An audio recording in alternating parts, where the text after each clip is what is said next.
ओम। पंचक काल में मृत्यु। शास्त्रों में पंचक काल को अशुभ बताया गया है। इस काल में कुछ भी कार्य करने को निषेध बताया गया है। यहाँ तक कि किसी की मृत्यु हो जाने पर भी विशेष नियम बतलाए गए हैं। धनिष्ठा से लेकर रेवती तक जो 5 नक्षत्र हैं, ये सभी नक्षत्र सदैव अशुभ माने गए हैं।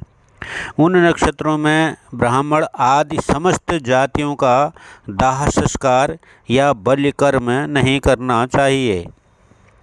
इन नक्षत्रों में मृत व्यक्ति के लिए जल भी प्रदान करना उचित नहीं माना गया है। ऐसा करने से वह अशुभ हो जाता है। मृत स्वजन हो तो भी इस काल में शव यात्रा नहीं करनी चाहिए। स्वजन को पंचक की शांति के बाद ही मृतक का दाह संस्कार करना चाहिए, अन्यथा पुत्र और सगोत्रियों को उस अशुभ पंचक के कुप्रभाव से दुख ही झेलना पड़ता है। जो मनुष्य इन नक्षत्रों में मृत्यु प्राप्त करता है, उसके घर में प्रायः हानि होती है। पंचक की अवधि में जो प्राणी मर जाता है, उसका दाह संस्कार तत्संबंधित नक्षत्र के मंत्र से आहुति प्रदान करके नक्षत्र के मध्यकाल में किया जा सकता है। तीर्थ में किया गया दाह उत्तम होता है। ब्राह्मणों को नियम पूर्वक यह कार्य मंत्र सहित विधि पूर्वक करना चाहिए। वे यथा विधि अभिमंत्रित कुश की 4 पुतलिकाओं को बनाकर शव के साथ रखें और उसके बाद उन पुतलिकाओं के सहित उस शव का दाह संस्कार करें। तदंतर सूतक के समाप्त होने पर पुत्र को शांति कर्म भी करना चाहिए। जो मनुष्य इन धनिष्ठा आदि 5 नक्षत्रों में मरता है, उसको उत्तम गति प्राप्त नहीं होती है, ऐसा माना गया है। अतएव उसके उद्देश्य से तिल, गौ, सुवर्ण और घृत का दान विप्रों को देना चाहिए। ऐसा करने से सभी प्रकार के उपद्रवों का विनाश हो जाता है। अशौच के समाप्त होने पर मृत प्राणी अपने सत्पुत्रों से सद्गति प्राप्त करता है।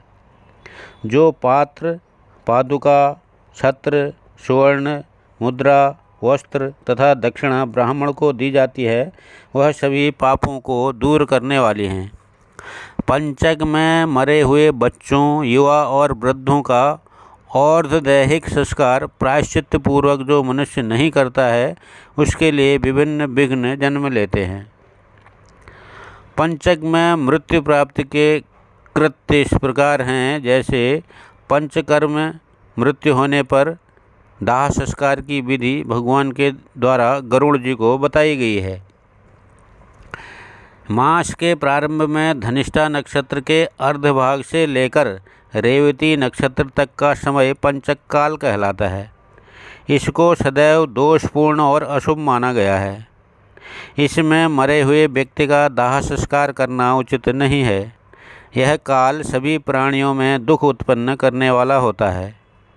पंचक काल के समाप्त होने पर ही मृतक के सभी कर्म करने चाहिए, अन्यथा पुत्र एवं पारिवारिक जनों के लिए यह कष्टप्रद होता है।